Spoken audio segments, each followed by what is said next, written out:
ఏపీలో భిన్న వాతావరణ పరిస్థితి కనిపిస్తుంది. ఒక పక్క ఎండలు గరిష్టంగా నమోదవుతుంటే మరొక పక్క ఉరుములతో కూడిన జల్లులు కూడా పడుతున్నాయి. అయితే 2 రోజుల పాటు కూడా రాష్ట్రంలో అధిక ఉష్ణోగ్రతలు, మరొక పక్క వర్షాలు పడే అవకాశం ఉందని విశాఖ వాతావరణ శాఖ అధికారులు అయితే చెబుతున్నారు. అయితే రాబోయే 2 రోజుల పాటు కూడా ఏపీలో 134 మండలాలకు అధికంగా వడగాలి వీచే అవకాశం ఉందని వాతావరణ శాఖ అధికారులు అయితే చెబుతున్నారు. ముఖ్యంగా ఏపీలో శ్రీకాకుళం, విజయనగరం, మన్యం, అల్లూరు సీతారామరాజు జిల్లా, పోలవరం, విశాఖ, అనకాపల్లి, కాకినాడ, తూర్పుగోదావరి జిల్లాల్లో తీవ్రంగా వడగాలు వీచే అవకాశం ఉందని అంటున్నారు. అయితే గడిచిన 2 రోజులుగా గరిష్టంగా తిరుపతి 44, ప్రకాశం 44, అలాగే చిత్తూరు 43, నెల్లూరు 43, కడప 43, అనంతపురం 43 ఈ జిల్లాల్లో అధికంగా గరిష్టంగా ఉష్ణోగ్రతలు అయితే నమోదయ్యాయి. ఆయా ప్రజలందరూ కూడా జాగ్రత్తగా ఉండాలంటే కూడా వాతావరణ శాఖ అధికారులు చెప్తున్నారు. అయితే అవసరమైతే తప్ప ఉదయం 11 గంటల నుండి సాయంత్రం 4 గంటల వరకు కూడా బయటికి వెళ్ళొద్దంటూ చెప్తున్నారు. ఒకవేళ బయటికి వెళ్తే గొడుగు అలాగే శీతల పానీయాలు కూడా సేవించాలంటూ కూడా చెప్తున్నారు.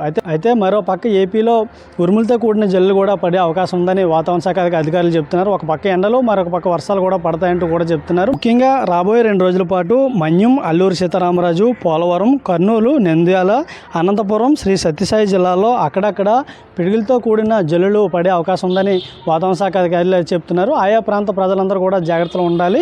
ఆయా ప్రాంత రైతులందరూ కూడా జాగ్రత్తలు వహించాలి. పొలంలో ఏదైనా పంటలు ఉంటే భద్రపరచుకోవాలంటూ కూడా చెప్తున్నారు. ఏదైనా అధికంగా పిడుగులు పడే అవకాశం ఉన్నది కాకుండా చెట్ల కింద ఉండరాదంటూ కూడా చెప్తున్నారు. ఒకవేళ ఒకసారిగా పిడుగులు పడితే నేలపై పడుకుంటే సురక్షితంగా ప్రాణాలతో బయటపడవచ్చు అంటూ కూడా చెప్తున్నారు.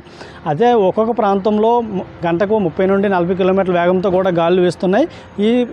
ఈ సందర్భంగా ప్రజలందరూ కూడా అప్రమత్తంగా ఉండాలంటూ చెప్తున్నారు. ఇదే పరిస్థితి అవుట్ స్టూడియో.